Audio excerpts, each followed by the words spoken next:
Gusto niya ng kwento.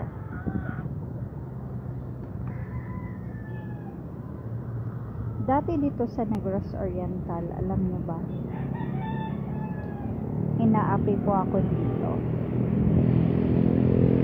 Pinapabugbog, tapos gusto nilang ipalabas ako na baliw.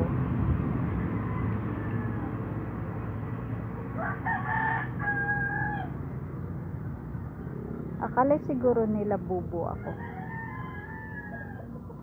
Hindi naman po ako bubo. Minsan nagtatanim rin ako ng galit.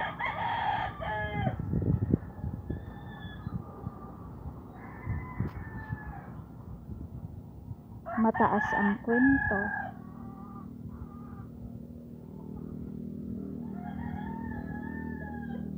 Ganyan talaga kapag pinagkainggitan ka. Wala naman po akong ginagawang masama dito. Siguro dahil sa mga narinig nila na appreciation sa ibang tao, doon nagkaroon ng parang inggitan sa kanila. Nadamay ako.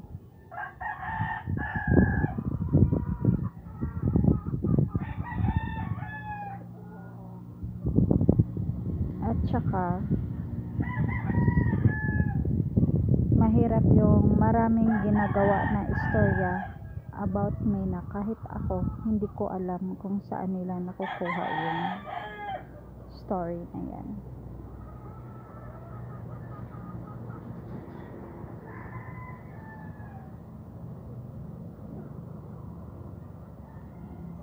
So, alam niyo yung mga palibot dito? Nagkunyari lang akong hindi ko alam. Pero noon, lalo na yung panahon ni Duterte, parang merong radio station every corner dito. Maririnig mo talaga na merong nagmo-monitor. Marinig mo yung merong nagmo-monitor na bawat kilos mo, para kang naka-surveillance. Totoo yan. Pero hindi ko lang sinasabi kasi ipalabas nila ako na baliw. Kapag nagsasabi ako ng ganyan, sasabihin nila na baliw. Wala daw, wala. Kaya yung tao na nakarinig sa mga sinasabi ko ngayon,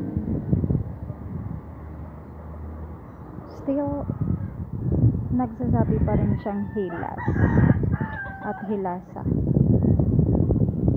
Kasi halata namang hindi talaga ako natatakot kahit pinapagapos nila ako. Pinapagapos, pinapatali. Alam mo, yung ganyan. Tapos pag magre-report ka, ipa-deny, sasabihin na huwag pansinin dahil baliw yan. Ganyan dito naranasan ko.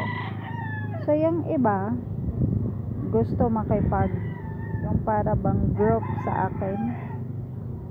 Ayoko, mas mabuti na yung mag-iisa ako kaysa meron akong kasamahan traitor at gagawan pa ako ng istorya na nakakasira sa pangalan ko.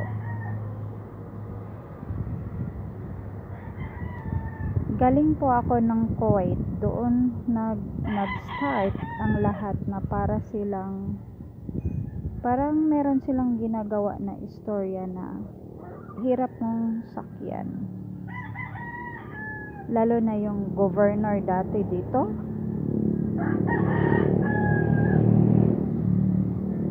Minsan nakakainis rin kapag pati ang gobyerno nakikisama rin sa mga organization or religious groups na gagawin kang baliw.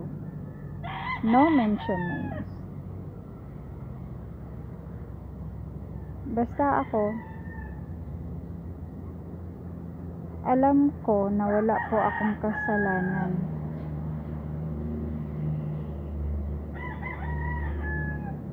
Kaya nagtanim talaga ako ng galit na kahit ngayon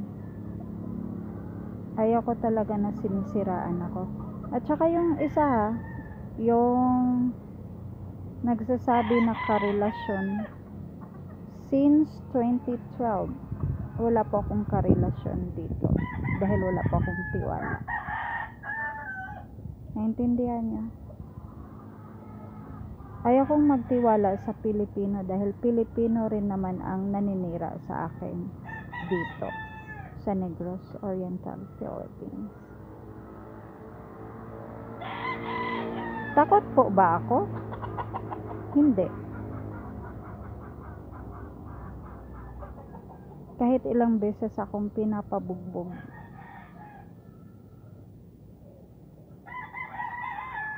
naiinis ako sa ibang religious groups. Nagkakaisa sila dito dati, pero biglang meron atang nag-traitor kasi pati gobyerno nakikiisa sa kanila. Parang unity group ba? Baka hindi equal yung sharing sa income nila. Baka ganyan. So wag namang magalit, wala naman akong mention names. So ngayon, bakit nyo ako ginaganon dati?